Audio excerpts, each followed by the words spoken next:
Periyar Maniamma Institute of Science and Technology, Tanjavur. Civil engineering with specialization in GIS and remote sensing and more. தமிழக வெற்றி கழகம் இந்த கட்சி தொடங்கினதுலேருந்து இந்த கட்சி மேலே வைக்கப்படுற ஒரு விமர்சனம் என்ன அப்படின்னா, இவங்க எந்த ஒரு அரசியல் பிரச்சனையிலுமே அவங்களோட கருத்தை சொல்ல மாட்றாங்க.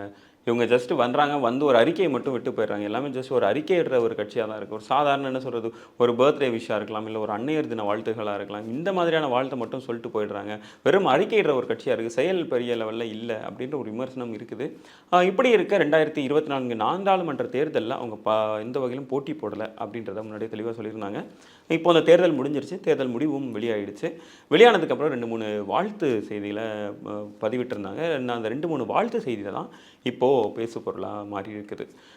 விஜய் மக்கள் இயக்கமாக இருந்த அந்த இயக்கம் வந்து February 2ஆம் தேதி கட்சியாக மாறிச்சு. அந்த கட்சியாக மாறும்பொழுது ஒரு ட்விட்டர் அக்கௌண்ட்டும் ஓப்பன் பண்ணி அந்த ட்விட்டர் அக்கௌண்ட்டில் ஒரு அறிக்கையும் வெளியிட்டிருந்தாங்க. அந்த அறிக்கையில் என்ன அப்படின்னா, மொத்தம் 3 விஷயத்தை குறிப்பிட்டிருந்தாங்க. எதனால் விஜய் மக்கள் இயக்கம் தமிழக வெற்றி கழகமாக மாறுது, எதனால் ஒரு அரசியலுக்குள்ளே நாங்கள் வரோம் அப்படின்றத விளக்குற மாதிரி ஒரு 3 பக்க கடிதத்தை போட்டிருந்தாங்க. அந்த 3 பக்க கடிதத்தில் 3 ஹைலைட்டான விஷயங்கள் சொல்லியிருந்தாங்க. என்னென்னா, நிர்வாக சீர்கேடு, இன்னொன்று ஊழல் மலிந்த கலாச்சாரம், இன்னொன்று பிளவுவாத கலாச்சாரம். ஸோ அந்த 3 விஷயத்தை குறிப்பிட்டு அவங்க அந்த கட்சிக்குள்ளே, அதாவது இந்த கட்சி அரசியலுக்குள்ளே, வாக்கு அரசியலுக்குள்ளே வர்றதா சொல்லியிருந்தாங்க. ஸோ இப்படி இருக்க அதுக்கப்புறம் அந்த ஒரு அறிக்கையிலேயே குறிப்பிட்ட ஒரு விஷயம் என்னென்னா, 2024 நாடாளுமன்ற தேர்தலில் நாங்கள் யாரும் போட்டி போடலை, அது மட்டும் இல்லாமல் நாங்கள் யாருக்கும் ஆதரவும் தெரிவிக்கலை அப்படின்னு சொல்லியிருந்தாங்க. ஆனால் 2026 சட்டமன்ற தேர்தலில் நிச்சயமாக போட்டி போடுவோம். அந்த இடத்துல இந்த கேப்புக்குள்ளே நான் கமிட் ஆகிருக்கிற 2 படங்களை மட்டும் முடிச்சுட்டு, அந்த படத்தோட பணிகளை முடிச்சுட்டு முழு நேர அரசியலில் நான் கவனம் செலுத்த போகிறேன் அப்படின்றத சொல்லியிருந்தாரு.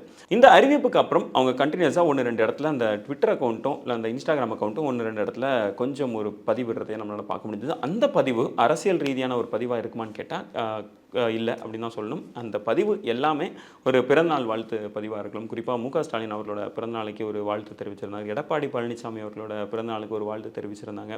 அதுக்கப்புறம் என்னென்னா, ரம்ஜான் வாழ்த்தாக இருக்கட்டும், இல்லை ஈஸ்டர் வாழ்த்தாக இருக்கட்டும், அன்னையர் தின வாழ்த்தாக இருக்கட்டும், 10வது 12ஆம் வகுப்பு பொதுத் தேர்வு எழுத போகிற பிள்ளைகளுக்கு ஒரு வாழ்த்து செய்தியாக இருக்கட்டும், இந்த மாதிரியான ஒரு கட்சி அக்கௌண்ட்டாக தான் அது இருந்தது. ஸோ வாழ்த்து சொல்கிறதுக்குனே ஒரு சின்ன இந்த மாதிரி அறிக்கையிடுறதுக்குனே ஒரு கட்சியாக இருக்குது அப்படின்னு சொல்லிட்டு பலரால் விமர்சிக்கப்பட்டு வந்தது.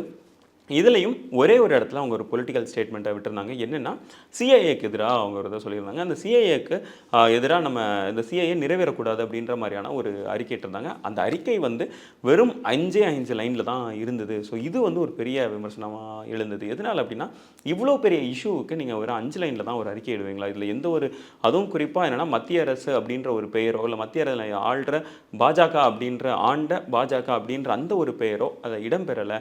ஸோ இது வந்து நீங்கள் ஒரு கட்சியை நேரடியாக எதிர்க்கிறதுக்கு பயப்படுறீங்களா அப்படின்ற மாதிரியான பல கேள்விகளும் முன்வைக்கப்பட்டது. அதுக்கப்புறமா இருந்த ஒரு சோஷியல் இஷ்யூவையும் அட்ரஸ் பண்ணியிருந்தாங்க. என்ன அப்படின்னா, பாண்டிச்சேரியில் 9 வயது சிறுமி வந்து பாலியல் வன்புணர்வு செய்யப்பட்டு கொல்லப்பட்ட அந்த விஷயத்துக்கு எதிராக ஒரு கடுமையான அறிக்கையும் வெளியிட்டிருந்தாங்க. இப்படி இருக்க 2024 மக்களவைத் தேர்தல் நடந்து முடிஞ்சிருக்கு. அந்த நடந்து முடிஞ்சதுக்கப்புறம் தமிழக வெற்றி கழகத்தின் சார்பாக பலருக்கு வாழ்த்து ட்வீட் வந்து கொடுக்கப்பட்டது. அதில் நம்பர் 1 யாருன்னா சந்திரபாபு நாயுடு அவர்களுக்கும் அதுலேருந்து ஒரு வாழ்த்து போயிருந்தது. அதே மாதிரி பவன் கல்யாண் அவர்கள். ஸோ பவன் கல்யாண் அவர்களுக்குமே அதுலேருந்து வாழ்த்து போயிருந்தது. அண்ட் இதுக்கப்புறம் வேறு எந்த ஒரு அரசியல் கட்சி தலைவருக்கும் வாழ்த்து போகலை.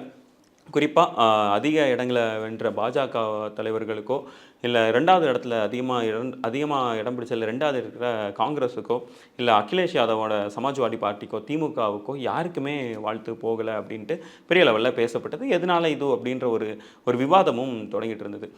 இப்படி இருக்க இன்னும் ஒரு புதுசாக இன்னும் 2 பேருக்கு வாழ்த்து போயிருக்குது. யார் அப்படின்னா, திருமாவளவன் அவர்களுக்கும் சீமான் அவர்களுக்கும். 2 பேரும் மாநில கட்சி அப்படின்ற ஒரு அந்தஸ்து கிடைச்சது மூலமாக அந்த ஒரு வாழ்த்தை அவருக்கு சொல்லியிருந்தார். 2 பேருக்கும் மாநில கட்சி அந்தஸ்து கிடைச்சிருக்கிறதுனால என்னோட வாழ்த்துகள் அப்படின்றத சொல்லியிருந்தார். ஸோ இந்த வாழ்த்து தான் இப்போ பெரிய பேசு பொருளாக இருக்குது. என்னென்னா, இது வந்து ஒரு ஸ்டேட்மெண்ட்டாக இருக்கும் அப்படின்ட்டு பலர் கருத்து சொல்கிறாங்க. என்ன அப்படின்னா, இப்போது இந்த அறிக்கையின் மூலமாக, இந்த ஒரு வாழ்த்து மூலமாக நான் உங்கள் சைடு நின்று போராட விரும்புகிறேன் அப்படின்ற ஒரு ஸ்டேட்மெண்ட்டை அவர் சொல்ல விரும்புகிறாரு.